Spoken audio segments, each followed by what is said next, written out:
and this certainly feels as if this is a race lost by Red Bull rather than a race won by Mercedes. But he had the pace on the Mercedes and he had more grip.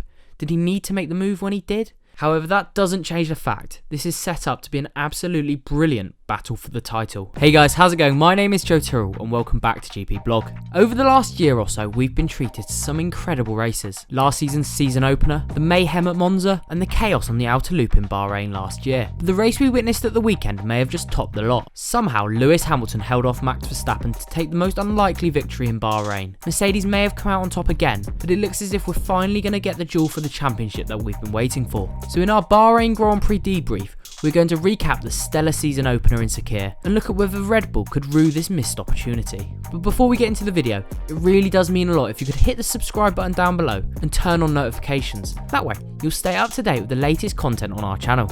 Let's get into it. The Bahrain Grand Prix gave us a snippet of what could be a thrilling Formula 1 season. Max Verstappen topped FP1, FP2, FP3 and then stormed to qualifying pole, and for the first time in a long time, it looks as if Mercedes was second best. The Silver Arrows showed plenty of fight, but they just weren't as quick, and when Verstappen got away cleanly after a chaotic start, it was certainly Red Bull's race to lose. A crucial moment came early in the race. Hamilton pitted early with the undercut there strategy, and instead of covering it off immediately or a lap later, Red Bull played the long game, leaving Verstappen out for another 11 laps. This meant with another set of pit stops still to use, he would have fresher tyres at the end of the race, with a car which seemed to have the speed to beat Mercedes. It seemed set up to be a grandstand finish, and with 5 laps to go he was within touching distance of the Mercedes, and with 4 to go he went around Hamilton at turn 4.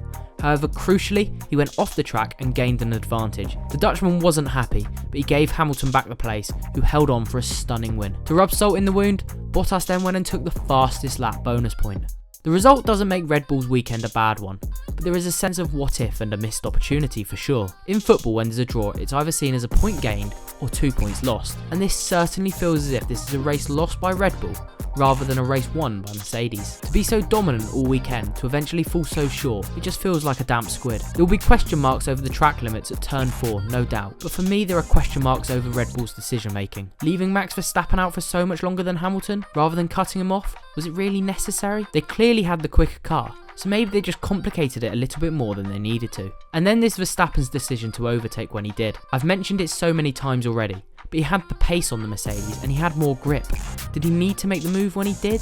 Could he have bided his time for a little longer, for another lap or two, and then made the move? And then there's the whole Red Bull second driver conundrum. Despite signing Perez, who had a solid race in Sakir, he qualified 11th, albeit starting from the pits. He was never able to challenge, much like those second drivers before him. This meant Mercedes had the numerical advantage and were able to run pretty much any strategy they wanted. Even if Verstappen drove a near perfect race, there was always that hurdle to overcome. Now let's not play down Lewis Hamilton's involvement. There's probably only one man on the grid who could have held off Verstappen, and that was Hamilton. That's why they pay him the big bucks. Verstappen has said it himself in the past. That's why he's a 7-time world champion. Mercedes will go away beaming. It is a great result for them, and they can surely only get better, which means when the next race comes around at Imola, Red Bull might be playing catch up again. We've seen the progress the Silver Arrows have made since testing. They've got more to come for sure, and if they do have more development, Red Bull will be left ruining this missed opportunity. However, that doesn't change the fact this is set up to be an absolutely brilliant battle for the title, and we can't wait. What did you make of the Bahrain Grand Prix? Let us know in the comments below. And if you enjoy this sort of content, hit the like button, subscribe if you're new around here, and I will catch you next time.